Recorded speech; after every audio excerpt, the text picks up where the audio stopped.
This is the Change Physician, episode 132. Hey folks, welcome back to another episode of the Change Physician. This is Kevin Kukara with my fabulous Amazeballs co-host, Dr. Melissa Cady, and our Amazeballs guest, Dr. Cory Fawcett. Dr. Fawcett has a background in general surgery. We're going to talk about his path, and he has a more interesting story and more relevant to the topic of kind of financial success as well as your retirement goals as a physician. So Cory, great to have you on the show. Hey, it's great to be here. Thanks for inviting me. And so we off air, we were talking a little bit about your background, but would you fill in a little bit about kind of your physician journey, where you grew up, why'd you go into medicine, your early practice careers, and then how that kind of leads into what you're doing today? I grew up in a small town in Southern Oregon, middle-class family. I don't think any of my ancestors had ever gone to college before me. And I always wanted to be a doctor. In fact, initially it was a dentist because when I was a little kid, I watched The Grinch Who Stole Christmas, and his teeth were so bad. I thought that must be why he was so mean. And if I became a dentist, I could fix his teeth and he would be a nice guy. So originally I wanted to be a dentist, but later on that morphed into being a physician. And that was kind of always my career path. In college, I got very interested in computer programming and almost dropped my path to be a physician to go into computer programming. And at that time I was sitting right in Silicon Valley as the Macintosh was being introduced. And I always wondered what would have happened if I would have taken that other path. But I went on to train to become a physician and then moved back to my home state of Oregon. My wife was from Portland, Oregon, and my family is from Medford, Oregon. And so we decided we wanted to live on Interstate 5 between our two families. So that's the only place that we interviewed. Mm-hmm. And from the beginning, I had set out from medical school with a plan that I would retire at age 50. I don't know how 50 got chosen way back then, but for some reason I just had in my mind that you work till you're about 50 and then you'll back off and do lots of fun things while you're still young enough. My grandfather had a talk with me when he was dying of cancer about how when he was young, he had lots of energy to do stuff and no money. When he was older, he had money, but now he had cancer and he couldn't do anything. And so it was encouraging me to be sure to just do all your dreams all along the way and don't wait till someday because you may not be able to. Mm-hmm. So that may have influenced me to say that 50 was going to be where I would cut it off.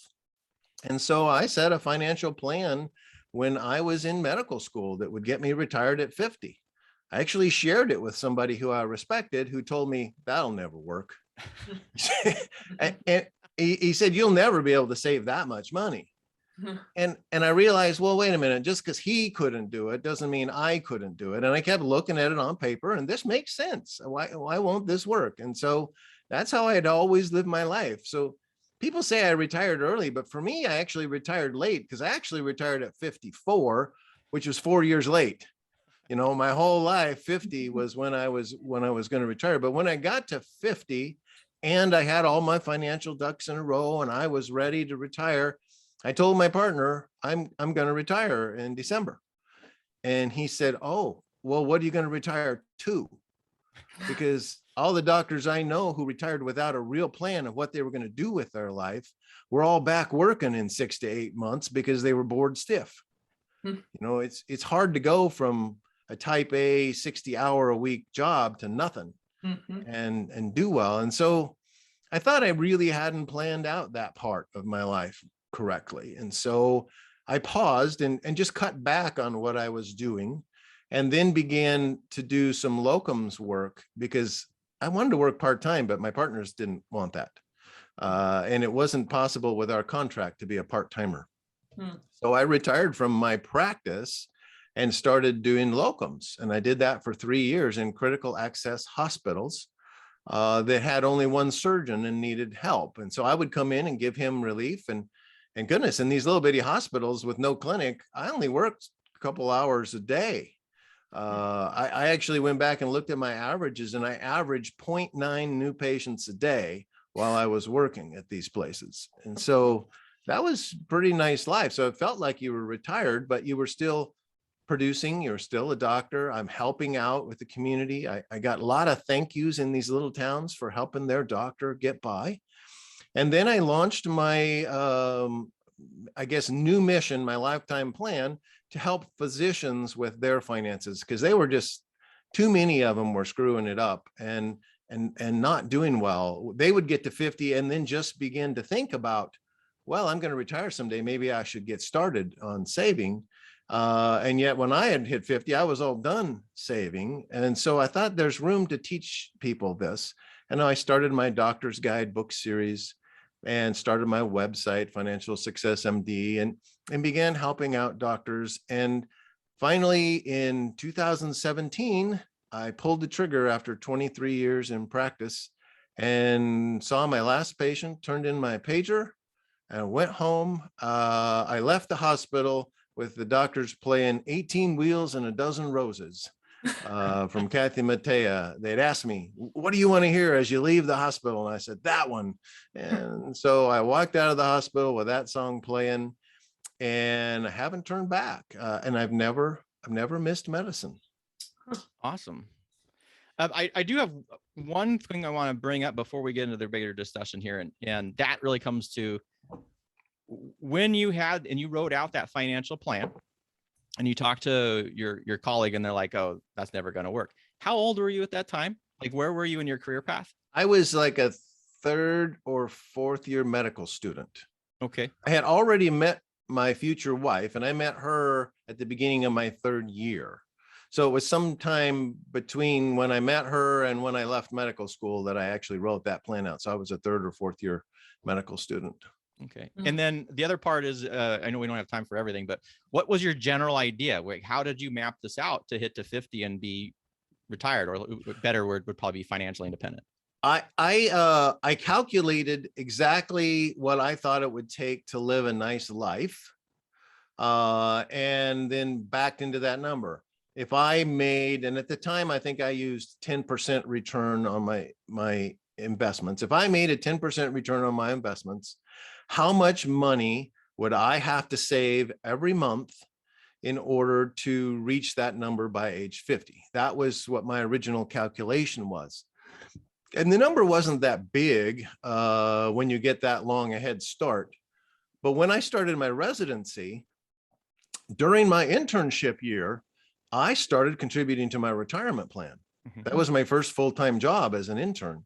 And I tried to get all the other interns and residents to commit to doing this. And I only could get one other guy to do that. No one else wanted to pay into their retirement plan because they figured that if right now they needed all of their money, and later when they were attending, then they would begin saving. But I'll tell you, if you can't save money on a resident's salary, you won't be able to save it on an attending salary either, because saving money is about spending less than you make. It's not about how much you make. And there's no amount of money a doctor can make that they can't outspend. And so until you've learned to spend less than you make, you're not going to be saving money. And so we only lived, when we got married as an intern, we only lived on half of our income. So the other half was invested and used for occasional big purchases that weren't part of our budget. But when you only live on half of your income, that's a lot of savings. And so I was saving into retirement plans approximately $1,000 a month as a resident. Wow. Wow. Yeah. That's impressive. That is. Yeah. But it's a great point that you make, and I think it's so crucial for early career physicians and people who are even in medical school to remember that because it may seem like just, well, I'm only putting, someone can even say, well, I'm only putting $500 a month, or I'll be making whatever when I'm attending, but they forget about the compounding effect with that. And the other part, which I really like that you emphasize, is the fact that it's creating you this habit, this financial habit of paying yourself first before you wait before you start saving. So interesting. If I've looked back, because somebody asked me about, well, what did that residency savings get you? And I calculated forward that the money I put away while I was a resident will should cross $1 million in value by the time I'm 70. That's a pretty big change in your retirement plan just for those years in residency. And was that 5 years? It was a 5-year residency. I didn't start saving immediately. I think the total amount of money that I ended up putting into retirement plans during my residency was $50,000. Wow. And so over my life, that $50,000 compounds to over $1 million by the time I'm, had reached normal retirement age. A lot of doctors are still not retired at 70. I had 2 partners that worked into their 70s. So a lot of people don't retire near as early as I did, but that money I put away is worth a lot of money today. Yeah. And I didn't miss it as a resident. I was too busy to spend money anyway. When was I going to go shopping? I was working 100 hours a week. Yeah. I was right when they started the 60, 80-hour work week. Anyway, the rule for reducing hours, and I was in California, and in California, the law said, here are the rules for residents. This is how many hours you can work, blah, blah, blah. And then the last line in the law said something like, except surgery residents. And so everybody got this break in hours except surgery residents because they thought surgeons needed more time, I guess. I don't know what it was, but I didn't get the exception. So I was still working about 100 hours a week. So you can't go shopping when you work 100 hours a week. So that money that can't be spent anyway. Might as well just save it. So you said your future wife, it was around that time that you met her, that you make this plan. What was her view on your plan? Was that something that she fell in line with, or did it take some time? Oh, no, she was in line with that kind of stuff way before me. Oh, I mean, good. my wife is a super saver.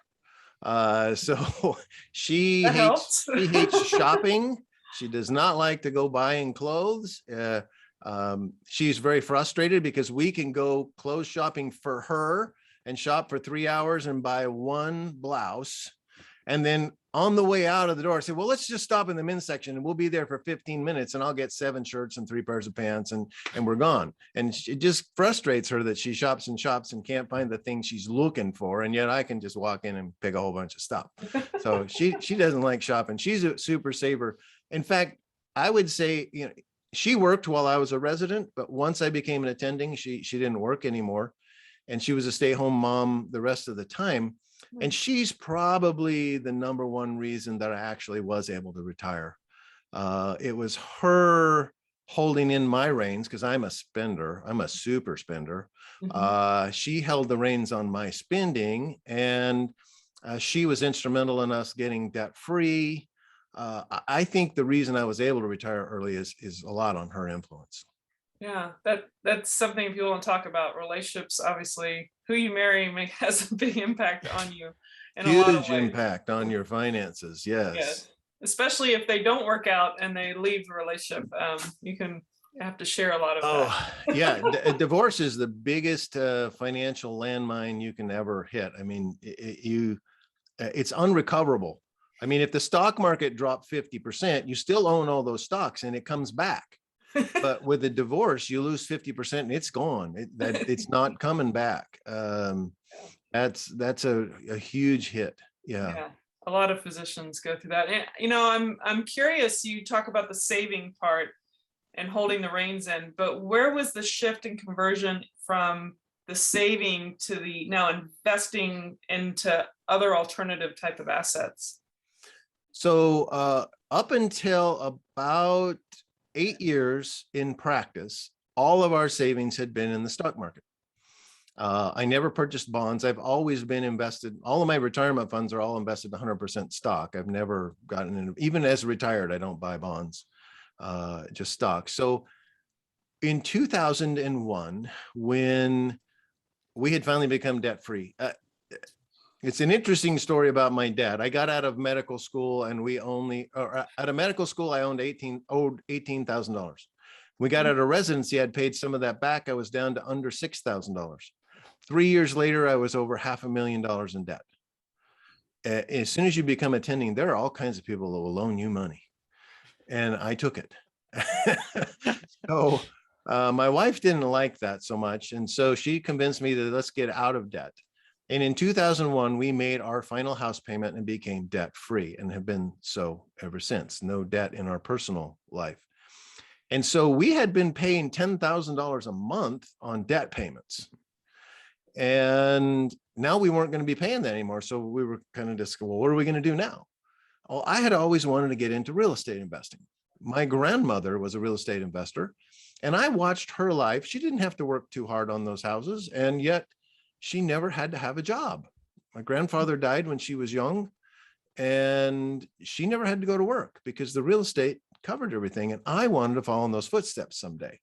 And so we decided that when we got our debts paid off, we'd use that money to invest in real estate. And in 2001, we ventured out and bought our first piece of property. And it was a 31 unit apartment complex that we bought with over $1 million. And we did it with no money down, and we got cash back at closing. Basically, I got paid to take over this apartment complex.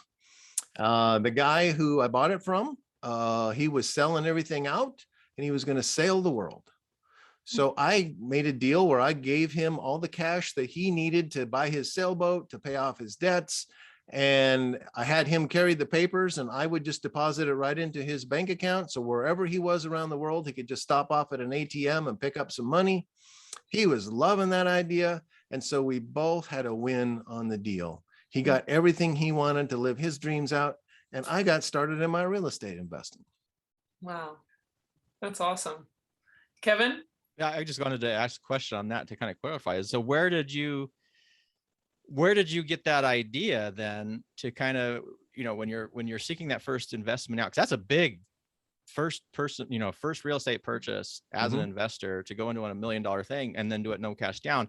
I'm immediately thinking infomercial, because you remember those, I can't remember the guy that had the infomercial about. That's exactly where I got the idea. I was sitting in the doctor's lounge. It was Carlton Sheets, and he had this course on no money down real estate deals. And so I'm sitting in the lounge saying, well, that sounds good. I want to get into real estate. Why don't I just get that course? And so I ordered it, and it came, and I watched all the VCR tapes and listened to the cassette tapes and did the course. And he recommended you start with a single family home because everybody's familiar with that. You know how to buy a house. You've probably already bought one and you're familiar, but I'm kind of a go big or go home guy. It's like, well, I'm not going to start with just that. Let's get going. If we want this thing to fund our retirement, let's get moving here. And so I found a realtor, told him exactly what I wanted. And it wasn't a 31 unit. It was just a small apartment complex that would fit the following criteria. And so he had the list, and he called me up a few days later and says, well, I got one. And we looked it over. I liked it. I met the owner. We talked about it. I made an offer, and we walked away with $1 million property. You can't beat that. So where did it go from there as far as the extent of your types of real estate, or what kind of deals you did? So I only did multifamily homes like that. And almost all of them were no money down deals.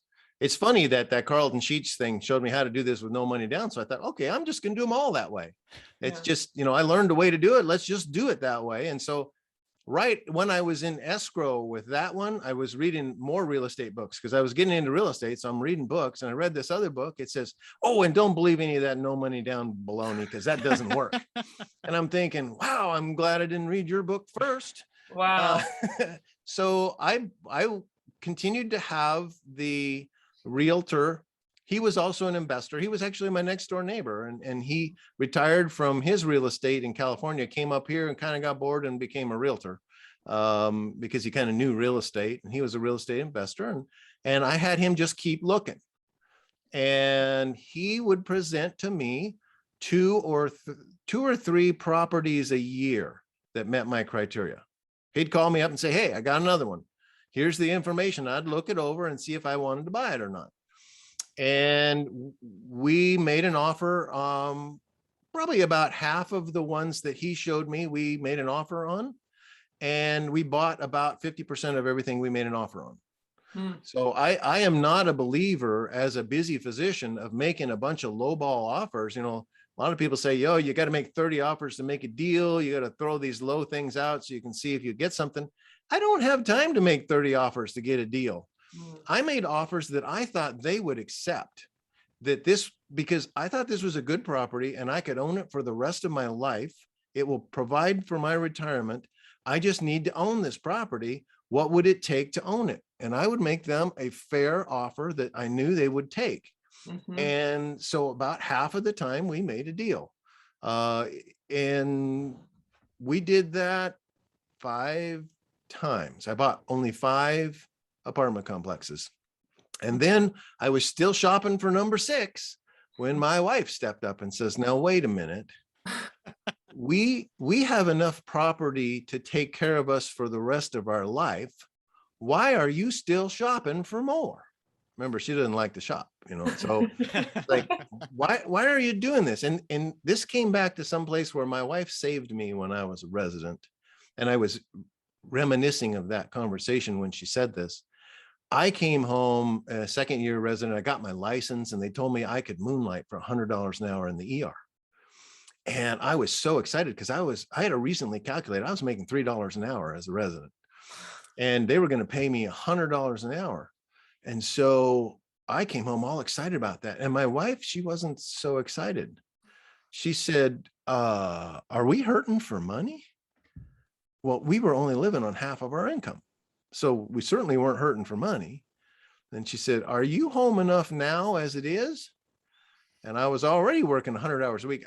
Where I thought I was going to stick these moonlighting hours in, I don't know. But I was excited about the $100 an hour. So then she says to me, so why would you go to work to earn money we don't need with time you don't have?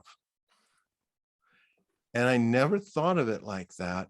And she was right. And I never did a single hour of moonlighting as a resident. It was a dumb idea to try and earn money I didn't need with time I didn't have. And so here I was again, 20 years later, and she's saying, no, wait a minute. You already have enough real estate to take care of you for the rest of your life. Why are you still out trying to buy more? And I realized that I needed to learn to say enough. I have enough. I don't need to keep getting bigger and bigger. John D. Rockefeller was asked a question once, and he was one of the wealthiest men in the world. How much is enough? And his answer was just a little bit more.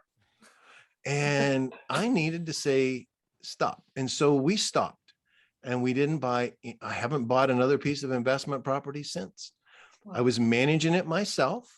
I was a full-time general surgeon and I managed 65 rental units and with my wife's help. But we only put in about 10 hours to 15 hours a month on this because we automated everything. I ended up writing a book and making a course to teach people how to do that, how to automate your real estate. Because I kept hearing people say, oh, I don't want to get into real estate because I don't want a second job. And I thought, man, if you feel like this is a second job, you're doing it wrong. And so let me tell you how to do it right. You don't need to be having a second job. It's supposed to be passive income. And they call it passive income for a reason. And if you're doing that much work, let's rethink this because you don't have to work that hard to make this money. Wow.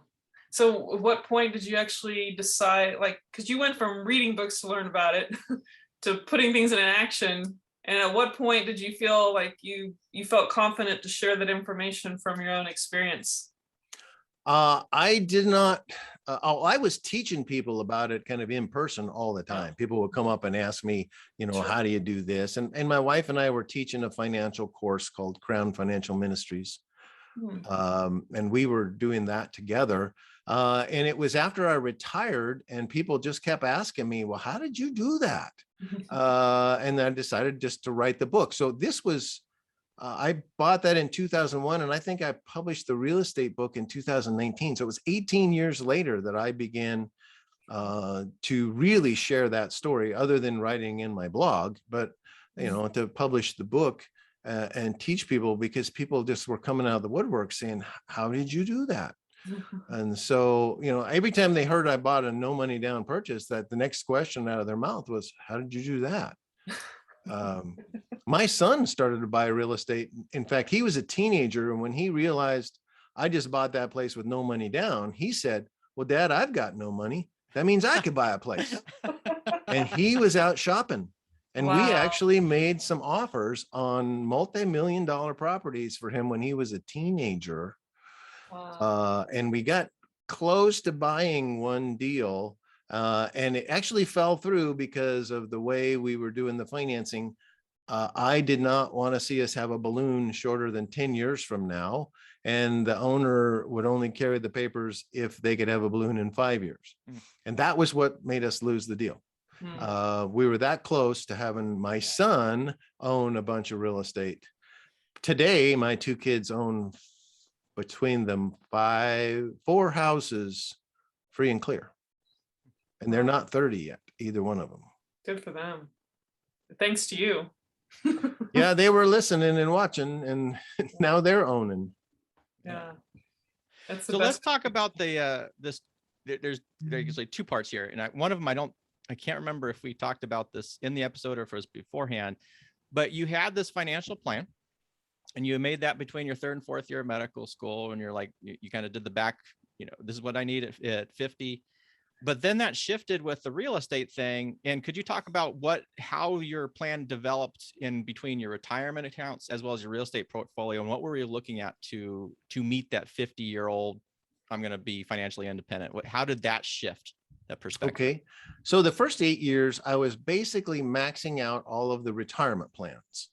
We had a huge retirement plan at the office, and then my IRA and my wife's IRA. And so we were filling those up as time went by. And then at the time the real estate came along, we began investing money there, but not nearly as much as was going in my 401k.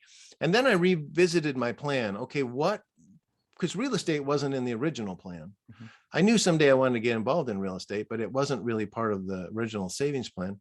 And I developed a new plan. How would we use the real estate? And the plan was that as time goes by, cash flow will increase. We'll be paying down the debts and we'll be increasing rents. So cash flow will continue to climb. And as it does, what is my endpoint? And so I decided, in order to feel like I could retire easily, I wanted my cash flow to exceed my actual living expenses from real estate. And then whatever I had in my retirement accounts would just be bonus money. But I wanted to be sure there was at least more than $1 million in the retirement accounts. So my new plan at that point was to have enough cash flow to fully retire me all by itself, and then 7 figures in my retirement plans as backup. So I had kind of a belts and suspenders plan to do that. And when I reached 50, lo and behold, the numbers were there.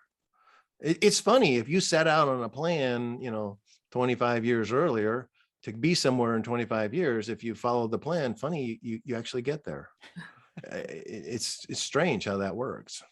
Well, and you got there. It may not be exactly how you originally anticipated, but it came out the way that it was supposed to be, which is even better. It did modify a little as I went. And my actual expenses are probably higher today than I was predicting them to be when I was in medical school, with inflation and such. Mm-hmm. But it still worked out because you can modify it. I think of it like as flying an airplane. If I took off from Medford and I'm going to fly to Hawaii, and I set my compass for Hawaii and never looked at it again, I would miss Hawaii because the earth is moving, the winds are blowing, and I'm going to be slowly drifting off course of Hawaii if I don't look again. So a pilot and an autopilot system constantly re-looks at where their target is and adjusts the plane just a little bit. And the target moves a little bit, and so you move your plane a little bit. And if you constantly make those adjustments, when you've flown far enough to get to Hawaii, you look down and there's Hawaii. But if you just take off and never make an adjustment again, you can guarantee you're going to fall in the ocean, because when you run out of gas, you're not going to be at Hawaii. Or worse, just take off without knowing where you're going. Well, then you'll get there. Somewhere. You don't know where you were going, you're going to get there. Yeah. That's true. Yeah. You're not going to know where you are, got exactly where you wanted to be. So then, I mean, we could talk about just your investment strategies and kind of your financial path for hours, and we'll probably have to pull you back again when you're not traveling around in your RV sometime. But there was another important point, which I think gets missed in the financial independent kind of discussion, is that transition into moving away from the physician side and then moving into where you are now. So you already said that one of your partners had mentioned about what are you going to retire to? How did that journey? What was, you were locums, but how were you kind of managing that process? And when did you finally decide to cut the strings? What were the thoughts going through your mind? That was I ended up writing a book on that, just on retirement, because of what I went through. I realized there's more to retiring from medicine than just having enough money. The thing is when I reached 50, I still liked being a surgeon. I mean, I was having fun. It was enjoying. And so I had a little bit of I was torn between these two things.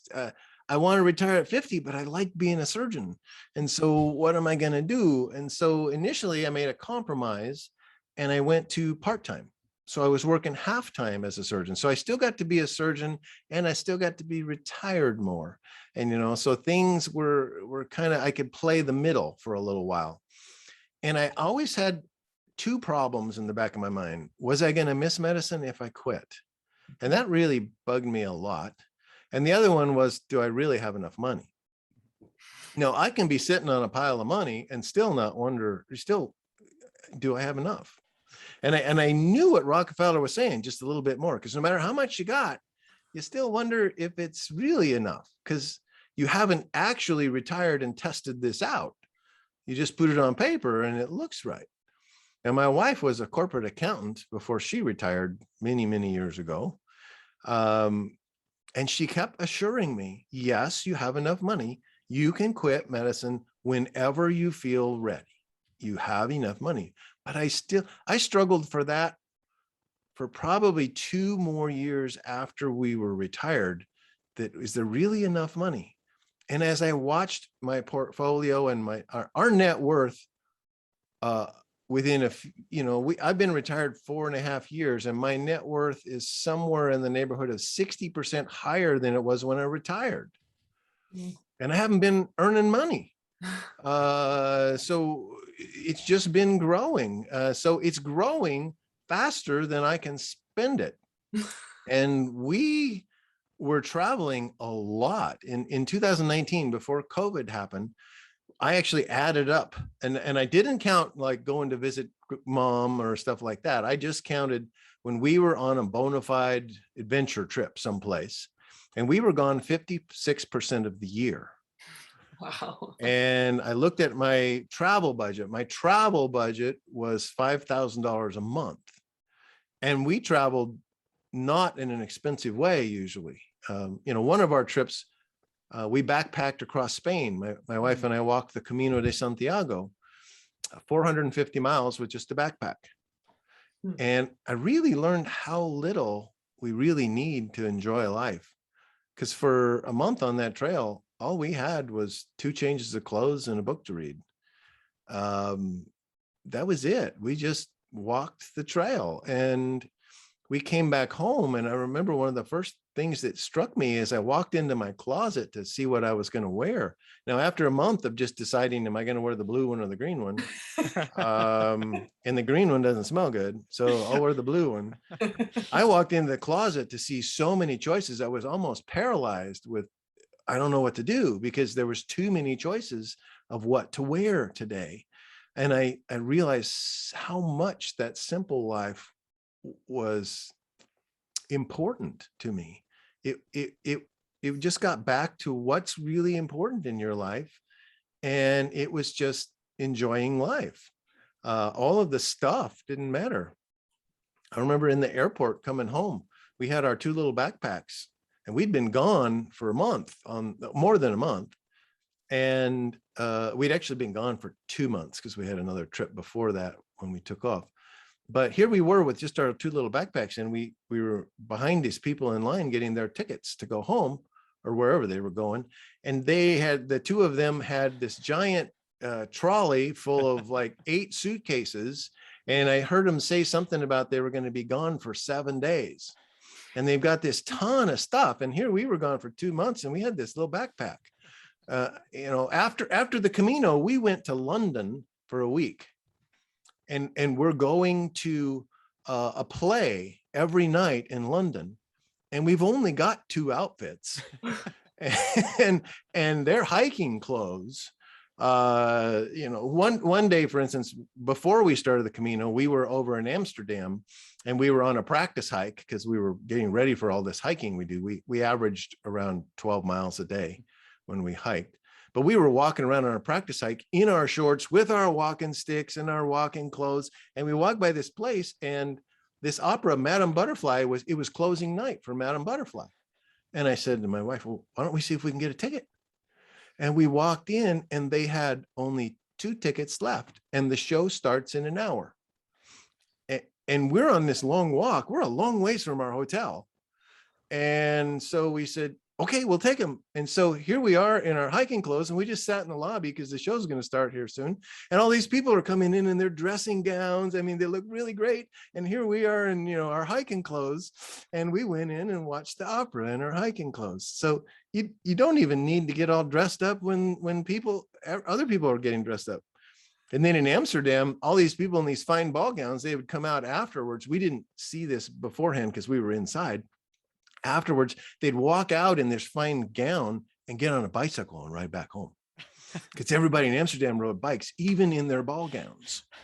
And, it was kind of funny to see, we were feeling bad about dressed like hikers at this thing. And then we walk out and see these guys in their ball gowns riding their bicycles back home. So life is a lot simpler than we make it out to be. Yes. I love the pragmatic approach to your travel. It's like near and dear to me. Thank you. We have a lot of fun. We love cruises. We love hiking. I have a motorhome. We have a timeshare. We just travel all over the place. And then COVID hit. And so now instead of traveling, we're actually fixing up our house.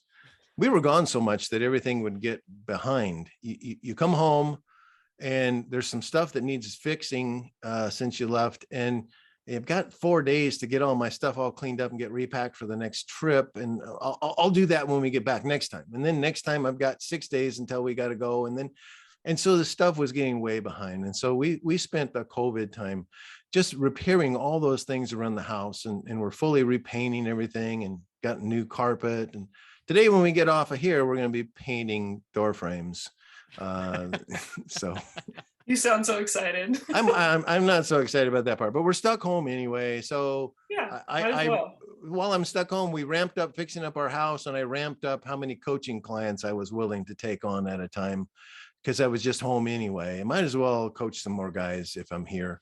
Yeah. When I'm traveling, I don't like so many of them because they kind of lock you in. If you say you're going to be on a phone call at 6 o'clock tonight, and then you go out and find this really cool play that starts at 6:30 and you realize I can't go to the play because I just booked this coaching call. And so I like fewer of them when I'm traveling. Yeah. Nice little modifications, just like the flight path. Yeah. Just, okay, I'm stuck home. How can I take advantage of this? What cool thing can I do now that I'm stuck home? And we just start doing those things. Just change gears. Yeah. It's all fun. Absolutely. Kevin, looked like you had something else to finish. Well, we could literally talk for a couple more hours, I think, because there's so many points here. Oh, I can talk longer than that. But I think rather than keeping you away from your door frames, we'll let you go and just bring you back on the show in the future because lots and lots and lots of important parts here. Unless you have anything else, Melissa. And no, I'd like for him to share his own personal sites or he'd like to direct people for more information. Well, you can come to my website, FinancialSuccessMD.com and get everything that you need there. I've got books, I've got courses. You want to learn how to automate your real estate like I did and be able to be a doctor full-time and yet only spend 10 hours a month or less taking care of real estate. There's a course there to teach you that. Everything you need, all the old other podcasts are all listed there. You want to hear me on some other podcasts? Hey, there's a list of them there. But if you just go to that site, you can get a hold of me. and you can get all of the tools you need. I'm also on Twitter and Facebook and all those other places. Awesome. But Financial Success MD is how to look me up. Wonderful. We'll put all that into the show notes, especially on YouTube as well when they watch the video. But I know you said that, there was some realizations that you can have enough money, but you can never have enough education that can, expand your mind, and especially in the real estate world or financial advice that is obviously all over your website. So I want to thank you again for joining us on the Change Physician podcast. And of course, I'm Melissa Cady, the Challenge Doctor, with my co-host, Dr. Kevin Cuccaro. And if you don't know what the Change Physician is all about, you can go to changephysician.com and you can join our community, whether you're a physician or a physician ally. And we look forward to seeing you on the next episode. Take care. Stay well, folks. Thank you.